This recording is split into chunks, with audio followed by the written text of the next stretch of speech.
ہمیشہ اچھے کپڑے پہنے، چاہے موقع کوئی بھی ہو۔ کسی بھی بات کا فوراً جواب نہ دے، چند سیکنڈ کے لیے سوچے اور پھر جواب دے۔ دروازہ کھولنا یا کسی خاتون کے لیے اپنی سیٹ چھوڑ دینا اچھی تربیت کی نشانی ہے۔ جو لوگ تنقید کو صبر سے برداشت کرتے ہیں اور غصہ نہیں کرتے، ان کو شکست دینا مشکل ہوتا ہے۔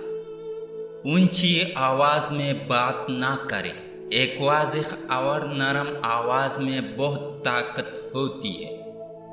اگر آپ کسی قابل قدر چیز کا مالک بننا چاہتے ہیں تو سخت محنت کریں۔ اس چیز کو صبر سے قبول کریں جو آپ کے اختیار سے باہر ہو۔ ہاتھ ملانے کے انداز سے آپ کی شخصیت کا پتہ چلتا ہے، اس لیے ہمیشہ مضبوطی اور گرم جوشی سے مصافحہ کریں۔ اپنے معیار کو کسی کے لیے کم نہ کریں۔ اپنے وقت کو کسی ایسے کام میں لگائیے جس سے آپ کو کبھی پچھتاوا نہ ہو۔ بیکار باتوں کو سر پر سوار نہ کریں۔ آپ کی ذہنی صحت لوگوں کی رائے سے کہیں زیادہ اہم ہے۔ چلتے وقت کسی خاتون کو سہارا دے، وہ خود کو محفوظ محسوس کرے گی۔ اپنے درد کو اپنی طاقت بنائیں اور خود کو برباد ہونے سے بچائیے۔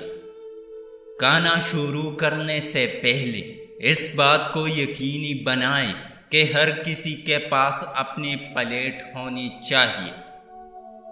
ہر انسان سے آپ کو کچھ نہ کچھ سیکھنے کا موقع ملتا ہے، اس لیے جسے آپ سن رہے ہو اسے غور سے سنیں تاکہ آپ کے علم میں اضافہ ہو۔ کم از کم ایک چیز پر اتنی محنت کریں جتنی آپ کر سکتے ہیں اور پھر دیکھیں کہ کیا ہوتا ہے۔ وہ بات زیادہ اہم ہے جس کا آپ کو علم نہیں، بجائے اس بات کی جو آپ پہلے سے جانتے ہیں۔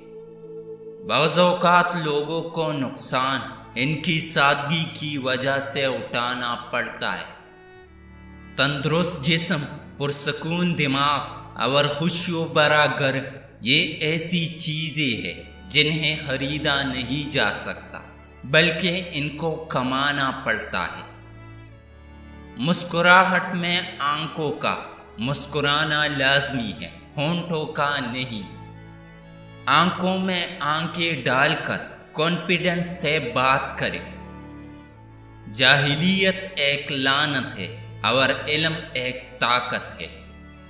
اپنی شخصیت کو پرکشش بنائیے۔ اپنے دماغ کی سنیں اور درست بات کرنے پر نہ ہچکچائیے۔ کام کرنے والے شخص بنو، وہ شخص نہ بنو جو صرف کام کرنے کا دکھاوا کرتا ہے۔